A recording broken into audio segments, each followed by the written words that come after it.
अस्सलाम वालेकुम दोस्तों, जिवें तुसीं वेखिआ मैं एक पहले वीडियो अपलोड की है भाई नूं यूट्यूब पर मिलने वास्ते आया वां। तुहानूं सारा दस्सां मैं ते उस बाद भाई दा इंटरव्यू लभना मैं भुल गया वां क्योंकि असल ते मैं अपनी छेड़ी आया।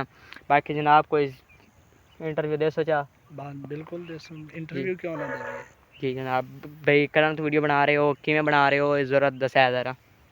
तकरीबन वीडियो मैं बना रही हूँ, तकरीबन 2 साल हो गए मैंने वीडियो बनाई ने अच्छा ते अपलोड करदे हैं जी ते जी ये आया शबाद मेरे कोलों ते मैं घर कोई ना वा, मैं तकरीबन इधर वापस आया होया वा फसला जी जी देखो ते वीडियो कर रहा हूँ, व्लॉग वगैरह कर रहा हूँ अपनी।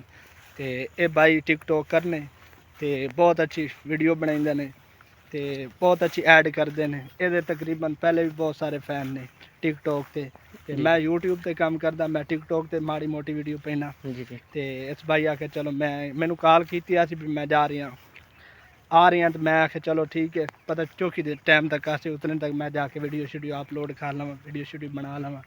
खैर अपना है मेरे को जी बिल्कुल आए हैं भाई को भाई घर नहीं सी असा आगा आ गए हैं। मेरे नाल होर भी आए ने दोस्त, तो पिछे बैठे ने क्योंकि भाई अगर आए सी उन्हें कहा कि जाके तू मेला ठीक है असी आवांगे वीडियो बना लांगे।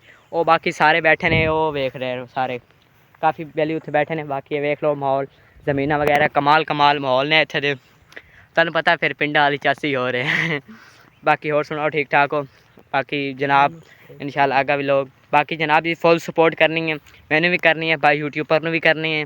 ज़रूर सपोर्ट करनी है, ज़रूर करनी है क्योंकि पहले भी मैं तुहानूं आखिया सी एक आईडी मैंशन भी की सी, पहले मैं तुहानूं कहा हुण भी दोबारा फिर कह रहे हैं।